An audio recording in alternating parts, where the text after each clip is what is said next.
Good morning, everyone, and welcome to my YouTube channel. Can you see two? Can you see two? KEN, small letter, space, capital letter U, small letter C, space two. Can you see two? I would want to send my gratitude to all my friends who have been with me for a while. Since we started my page on Can You See Too with articles almost 9 months ago, and you have been amazing friends who are from your comments and encouragement from the articles which we did. And you suggested, some of you suggested that why can't we have video recordings, of which we have now migrated, and these recordings are now on the YouTube channel. So whatever, I'll be sending the links to my page and my Facebook page so that still can lead you to my YouTube channel. So subscribe to the YouTube channel so that you can direct be receiving the video recordings. What I've discovered in my life is that the articles which I sent, the video calls which we are recording, they have given me hope. They have given me comfort, passion, and grace to continue this broadcast. But above all, whatever I'm doing is I'm also finding healing to my soul. And this is what is making me to continue and doing the broadcast and continue in my research. And remember what we said, this page is my YouTube channel is not an absolute channel. It's subject for debate. You can add your voice and we can share and enlighten each other. Today we are continuing and we are going to look at crucifixion of Jesus Christ. In the last presentation, we are looking at resurrection and transcendence. Today we are continuing with crucifixion of Jesus Christ. Let's look at crucifixion, etymology. Crucifix comes from the Latin word which means a cross. So a crucifix is a cross. Crucifixion literally means putting on the cross. Putting on the cross. Crucifixion practically means or implies persecution or torture. If somebody is persecuting you or torturing you, you can say, I'm being crucified. So the word crucifixion, this is the preamble which we must first understand. What about the crucifixion of Jesus Christ then? Crucifixion of Jesus Christ must not be understood literally. Why? Because if it is understood literally, the sacrifice will be meaningless. His sacrifice will be unwise. And it will nullify the acclaimed God who sacrificed his son, Jesus Christ, in this instance. Because what do we know about this God? What we know about this God is that God is omnipotent, meaning all powerful. Omnipresent, meaning is everywhere.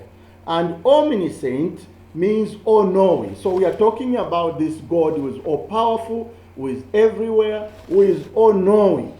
What is the essence of sacrificing a son? What is the essence of sacrificing a son?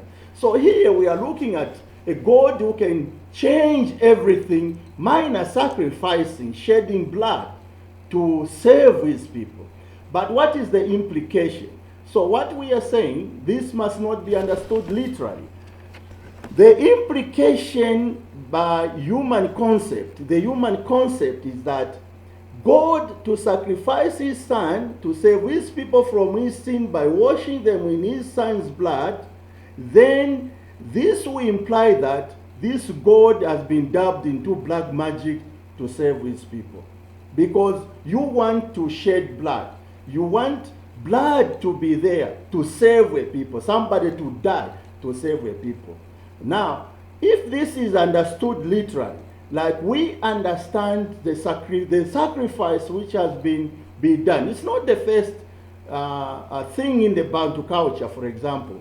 A lot of human beings have been sacrificed at the expense of saving others. We hear even in the Bible that the firstborns were sacrificed to convince Pharaoh, the Pharaoh of Egypt, to release for the liberation of the Israelites. So this sacrifice has been on in different cultures, in Bantu cultures and other regions. If you can make your own research, there have been means of sacrifice. You hear of Abraham trying to sacrifice his son Isaac. What is the implication? So the sacrifice is not a new idea, but this concept, if is understood literally, then it will be like dabbing God into black magic. Now, it will be misleading. Then it will bring superstitious. Then what is the understanding then? The dying of Jesus Christ for the people's sin or vicarious must be understood correctly. It must be understood correctly. The dying of Jesus Christ for the people's sin, or what is referred to as vicarious, must be understood correctly. What is the understanding? This must be understood mystically. For mystics, it is easy to understand. Because what are we saying? When an elevated being or a spirit reincarnates into a human body, to come and teach, improve the living of the people, this interpretation means dying for the human race. Because you are coming from the comfort zone. You are an angelic being. Now to decide, because your decision is option, to come and reincarnate into a human body, to improve on the livelihood of the people.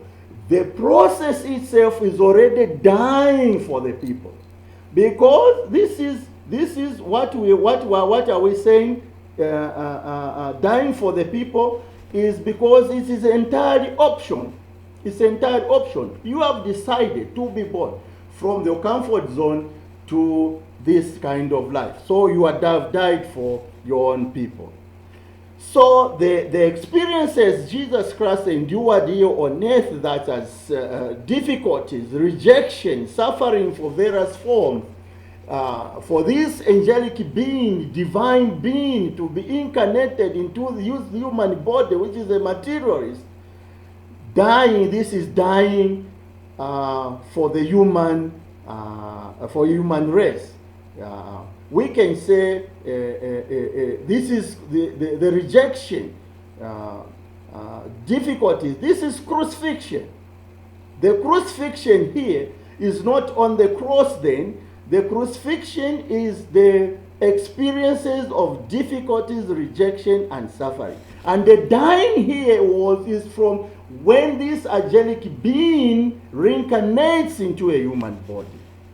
So mystically, dying for a human race, when a being is reincarnated, you are moving from the comfort zone. Because what is death? The death is what we saw on the cross. And death is the result. When you see a person die, is the result of what you have done. His action, his deeds. Because people were envy about what they knew he was doing, what he was correct, but they were envious. They wanted to eliminate him.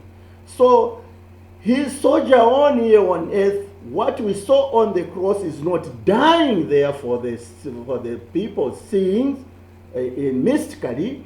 But if you understand it otherwise, it's all right. But mystically, the dying happened when the reincarnation happened.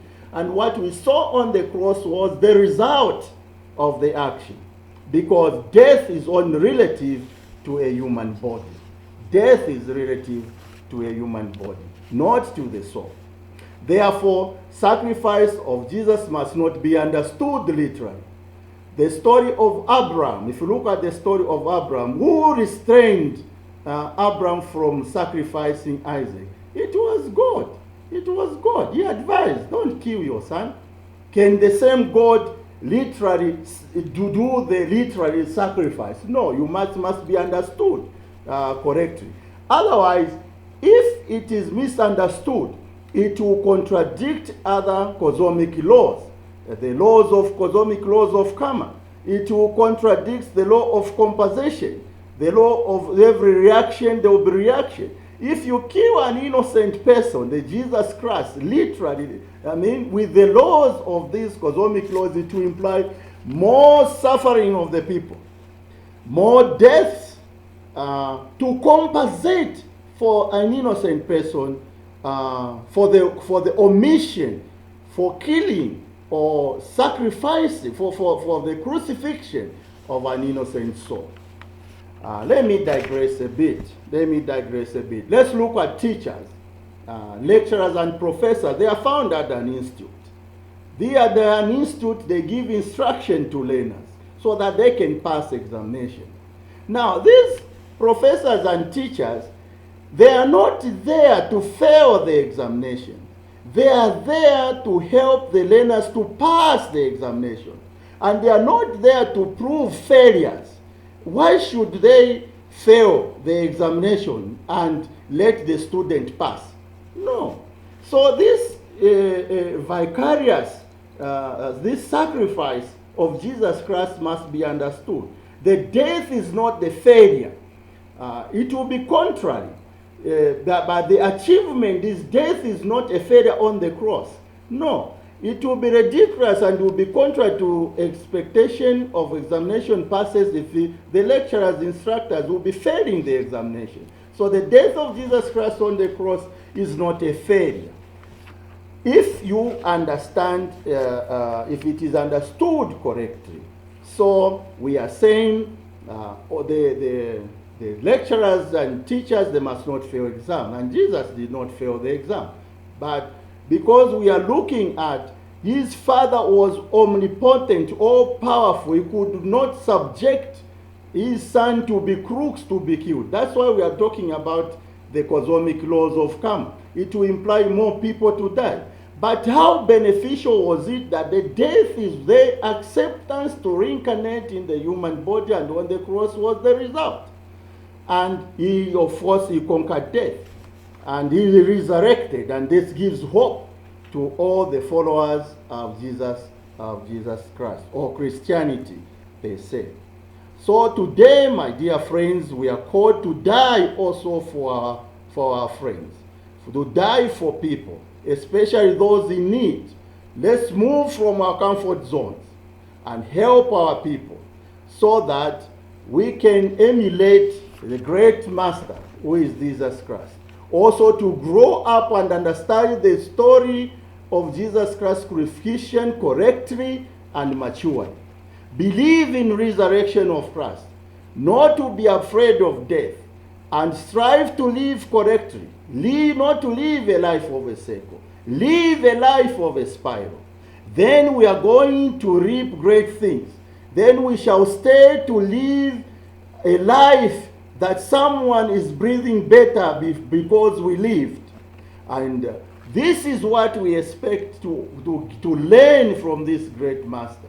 That this great master, his death was to move from the comfort zone, to come and help to die for the human race, and help this humanity to understand, to perceive things better, to worship better.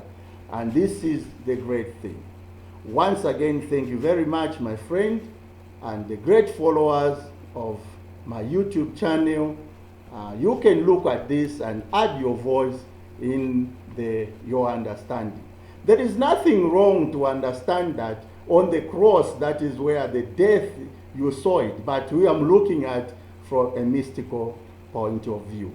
Once again, thank you very much, and don't forget to subscribe to my YouTube channel, Can You See Too. Thank you very much. Bye.